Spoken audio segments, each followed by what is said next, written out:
The Bengals have made major changes to their coaching staff. Hear from Zac Taylor, my thoughts, and did they get it right with Lou Anarumo, Frank Pollack, and more? We'll dive into it all right now on Enter the Jungle.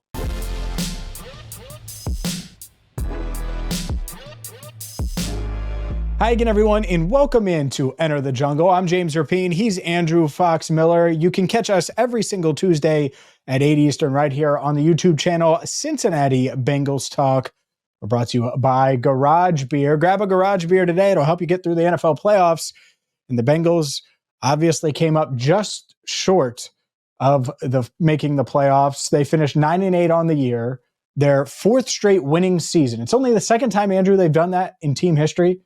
And yet the back-to-back 9-8 seasons, back-to-back years without the playoffs, and back-to-back disappointing finishes this year, wasting Joe Burrow, Jamar Chase, Trey Hendrickson, which led to multiple firings. Zac Taylor on Monday fired defensive coordinator Lou Anarumo, fired defensive line coach Marion Hobby, fired linebackers coach James Bettcher, and fired offensive line coach Frank Pollack. We're going to talk about Pollack. We're going to talk about Anarumo in depth.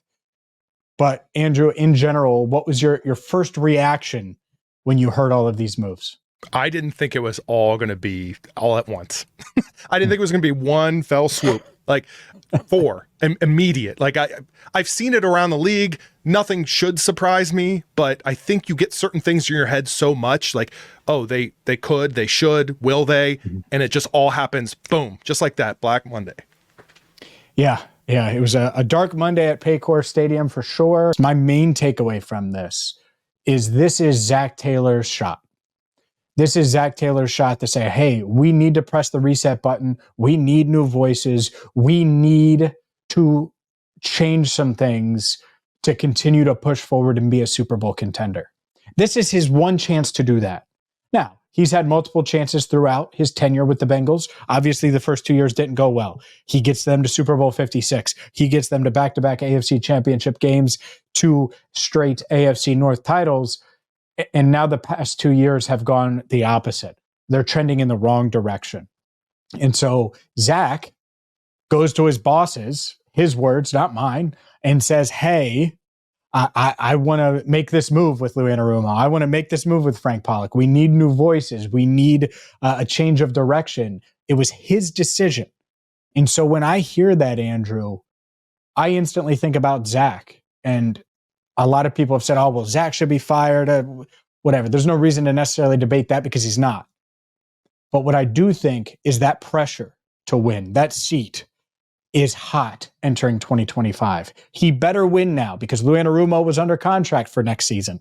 And he said, hey, we need to move on from Lou. We need to get someone else. So not only does he need to get these hires right, regardless of who it is, but they need to win. They need to get back to the playoffs. They need to push and be a real legitimate Super Bowl contender. I think that this is the most pressure Zac Taylor has felt and will feel since entering that 2021 season when he was 6-25-1 after 2 years, and it felt like he should have already been gone. This is the first time I think, again, where his seat is legitimately hot and will be hot entering 2025. I'm going to agree with you, of course. But I do feel like people gloss over the fact, and I'm not defending Zac Taylor and when I say this, but you know, two seasons that you could say that he would have been under the most pressure after. He didn't have Joe Burrow for a full season. So now you've had him for a full season. Let me put it this way. Could Zac then turn around in 2026 and go, hey, you know what? Our new defensive coordinator, it was just his first year. I think he's getting there. Does that just buy him more time in a weird kind of, you know what I mean? Like in a weird way? That would be unacceptable. I agree. I'm just speculating. No, I get what you're saying. There is no time. If I'm Mike Brown, and I'm saying, okay, I'll sign off on these decisions, Zac. And obviously he did because those decisions were made. If I'm Katie Blackburn, if I'm Troy Blackburn, if I'm Duke Tobin, all of these. All right, Zac, we believe in you. We understand the disconnect. We see it. If we're going to do this, understand that you have to win. The expectation is winning because There's no doubt that Lou Anarumo is a good football coach, a good defensive coordinator. Frank Pollack is a good offensive line coach, and people will debate that, and that's fine. You can debate it in the mirror all you want, but you're wrong if you think he's a bad coach. That doesn't mean that it was the perfect fit or anything like that. But if you're Zac Taylor and you go to your bosses and you say, hey, this is my issue, and this is what we need to do to win, and then you don't win after having a healthy Joe Burrow, have an MVP-like season. He would be the MVP had you won a few more games. I have no doubt in my mind. You have Jamar Chase, Triple Crown winner. You have the NFL leader in sacks. And you're 9-8, and you were 4-8 at one point. You were 1-7 in one-score games at one point. Okay, fine. It's the defense's fault. We'll fix that, Zach. But you better win.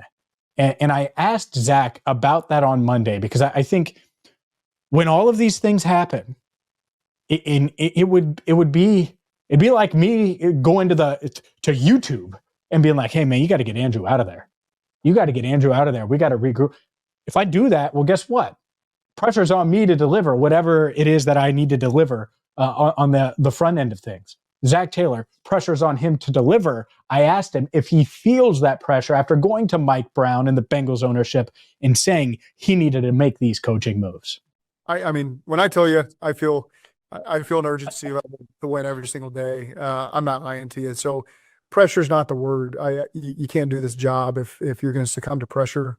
And I just make the decisions I feel like I need to make, not because of any pressure I feel. These are decisions I feel like I got to make because I'm the head coach of this football team and the expectations that we have. And so there's always a level of urgency to improve everything I'm doing and everything this team is doing. Pressure is not the word I would use.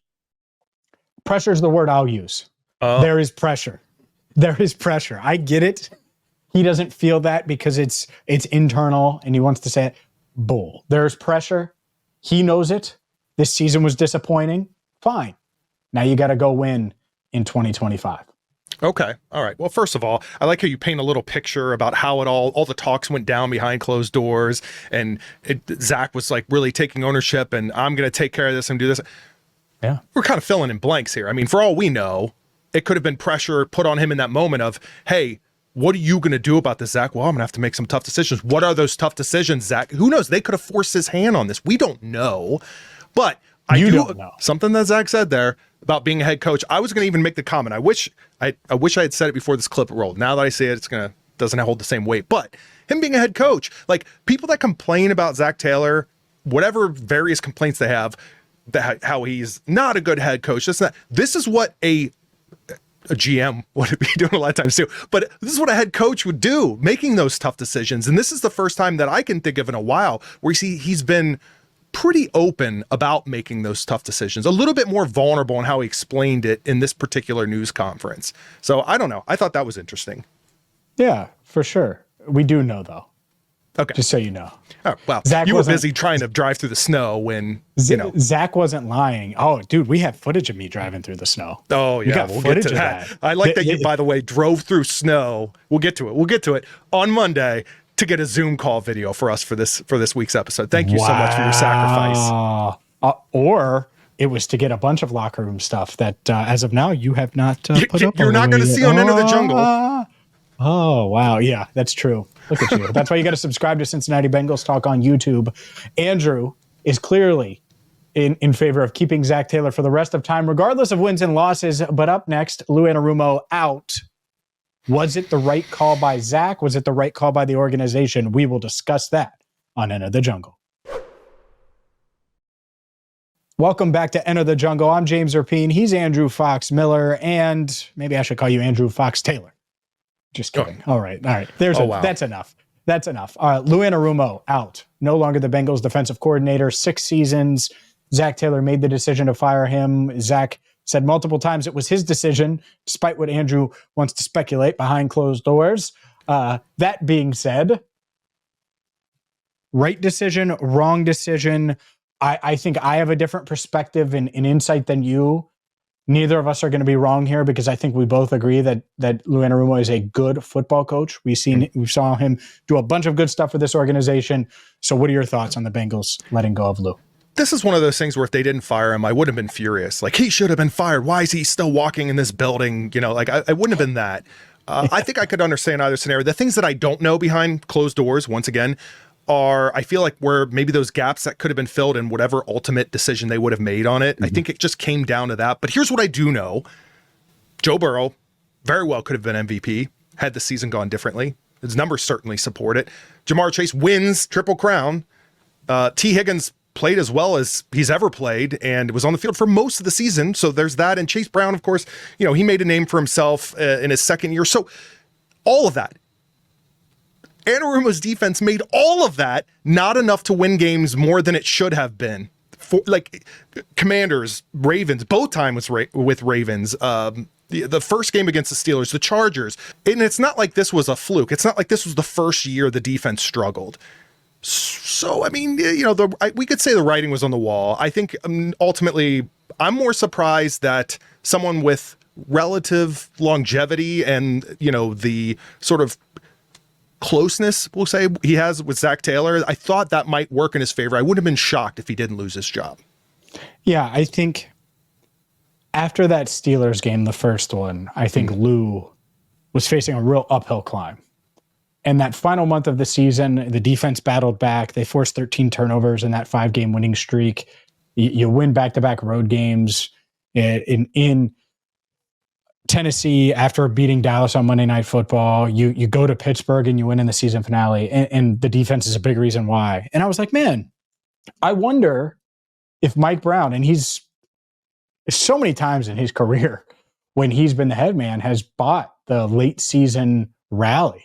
Whether it's Marvin Lewis, whether it's the late 90s, early 2000s. Like, we've seen this with a bunch of different coaches. You can read about it by going to CincinnatiBengalsBook.com and getting End of the Jungle, wherever books are sold. Shameless plug. The point is, though, I thought that there was a chance that would happen. But the reason Lou was fired today isn't because he isn't a good defensive coordinator, because he is. 6 years, they had to reset, they had to retool. And they go get Myles Murphy in the first round, a year after taking Dax Hill in the first round. What did they do in round 2 in both of those years? Take cornerbacks, Cam Taylor-Britt, DJ Turner. They bring in Jordan Battle. They spend on Nick Scott. They spend on Geno Stone. And yes, they didn't bring back Jesse. I get it. They didn't bring back Jesse Bates. And that is a knock on the front office. They got that one wrong. Or Reader, sure. And they didn't bring back DJ Reader. There's no doubt. But they did draft Chris Jenkins. They did draft McKinley Jackson. They did spend a third-round pick on Joseph Osai. And I think the front office looks at it and says, all right, well, can you get a little bit more out of Myles Murphy? 0 sacks this season. Sam Hubbard playing ahead of him for most of the year and like substantially ahead of him, significantly more snaps. No, I need Von Bell. They bring back Von Bell. And it keeps Jordan Battle on the bench, and Vaughn isn't really making plays. And it's like, well, why can't you get Jordan in sooner? And it was all this complicated. They got to he's got to run his stuff. Well, what did you hear over the final month? It was like, yeah, it's just simpler and just kind of simplifying things, and it's working because these young guys are playing faster. Joseph Osai was playing faster. You know, he had 5 sacks in the final, 6 games or something like that. And it was because he was playing faster. He didn't have to think. He could just go out there and play. And I think that's what the front office, that's what Zach, that's what everyone was looking at. It's like, all right, well, can you get something out of a first rounder in Myles Murphy? Can you get something out of Dax Hill? I mean, it was year 3, and they finally figured out Dax Hill should play corner. Like, right. What? I sat here in this chair raving about Dax Hill 3 years ago because he's an awesome prospect, has a ton of talent. He was a high prospect on their draft board in 2022. And the front office loved him, and Lou couldn't even get him on the field as a rookie. So I don't think it's just struggling in 2024. I think it's the lack of development with some of these young guys. A lot of draft capital was spent. They might not have spent huge dollars at safety by keeping Jesse Bates, but they signed 2 free agents. But they also drafted Jordan Battle, but they also had a really expensive defensive front this year. And yeah, they should have kept DJ Reader. But okay, they didn't. They gave you Chris Jenkins, McKinley Jackson, and they went out and they got Sheldon Rankins. Well, Rankins was a dud, the worst dud, probably the worst free agent signing of the Zac Taylor era. And That would be a segment later. And no doubt. But there's levels to it. So did Lou do a lot right? Absolutely. Yeah. But I think he had a lot working against him. And at some point you have to switch something up. And I think that Zac Taylor, and likely most of the organization, if not all of the organization, didn't think he was maximizing what they had on defense. Even though it's unproven, I think they believe they have more talent than they showed for most of the season. Well, and everything you just mentioned, there were instances of the whole laundry list. The 2024 season, it's like he doubled down on that in a way, despite struggling immensely for well over the first half of the season. I mean, the fact that Von Bell, like, he's relying on Von Bell when he's got youth behind him he could rotate, Battle in more earlier in the season. You mentioned Battle, so I thought of that. And Myles Murphy, you mentioned, same thing. You're just leaning on Hubbard over and over, who's struggling. He's hurt. He's hurt. He wasn't coaching like someone that was coaching for their job. I felt like they were taking some tendencies and just really, they were all of a sudden exaggerated. It just felt that way in a way. I don't know. Yeah, and it's all of them. Dax Hill can't get on the field as a Swiss Army knife as a rookie.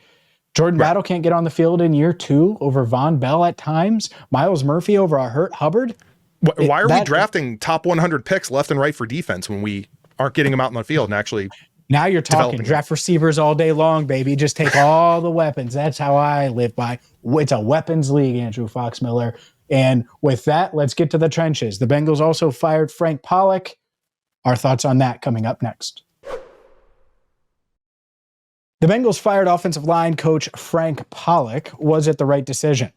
Hi again, everyone, and welcome back to Enter the Jungle. He's Andrew Foxmiller. I'm James Rapien, and this was the least shocking one to me, Andrew. I think that from a fit standpoint, you're talking about this old school, former NFL lineman of the 90s that's tough, that's got some bleep to his neck, his words, not mine. Glass so he's looking eaters. for glass eaters, right?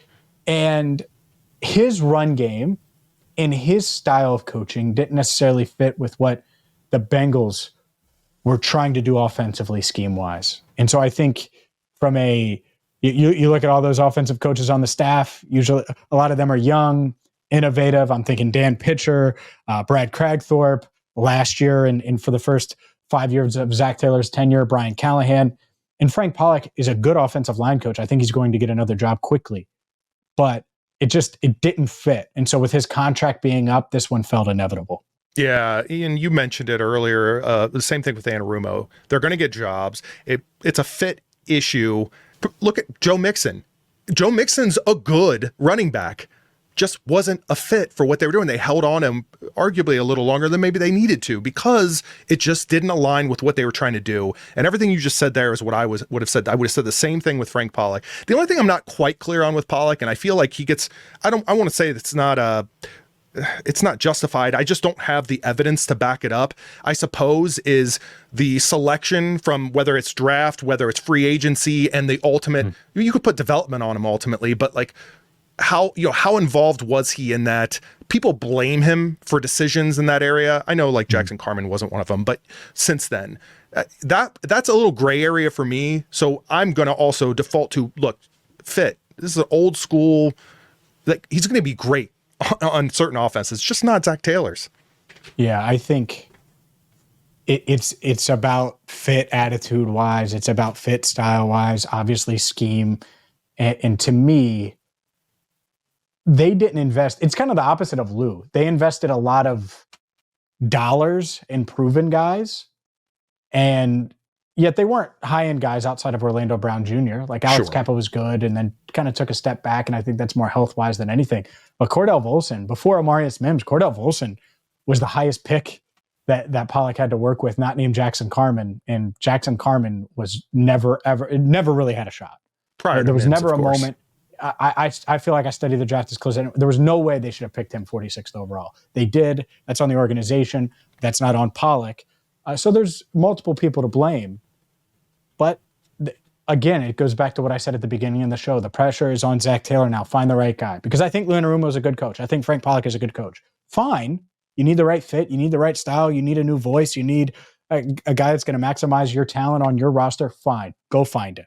And that's where the pressure is. We'll see if they can get it right at DC, at offensive line coach.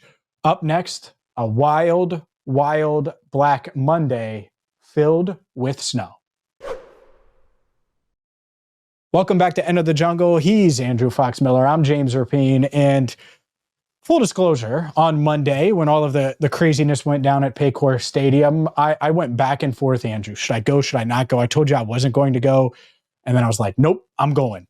And I decided to brave the weather, and downtown was completely stopped. It reminded me of like what the Walking Dead series would be like in the winter with snow. I mean, there really weren't, there was a couple people walkers, and that was about it. It was wild. It was eerie, but pretty cool because we made it in one piece and we were able to get down there and talk with multiple players. Yeah, no, that was I'm convinced you just want to get out of the house, right? Like are you running from your family? Because like, why would you go through that? I saw footage of the highways and it's insane to me. What? So you get a Zac Taylor Zoom call? You get a word in with Mike Gesicki, who might not be on the team next year? I talked with Orlando Brown Jr. For 8 minutes. Sure. And then I talked to him again for another 7 minutes off camera. And he said Andrew Fox Miller is the worst human he's ever met. He talked to DJ Ivey. I was able to chop it up with Charlie Jones and have some info on him that I can't share right now. Nothing bad, of course. Talked with Andre Yosevash. I mean, talked with plenty of guys. I don't know what you're talking about. Okay, well, I don't have evidence of that. So it was a trip well spent. Good for you. It was a trip well spent. Talked to Amarius Mims, by the way. That broken hand is going to heal on its own, just like Orlando Brown Jr.'s broken leg, going to heal on its own. No surgery needed for the Bengals' 2 studs at tackle. But that's going to do it for us. We're going to have a ton of time all offseason to talk Bengals. Make sure you subscribe on YouTube, Cincinnati Bengals Talk. And until next time, for Andrew Fox Miller, I'm James Rapien. Thank you so much for watching Enter the Jungle.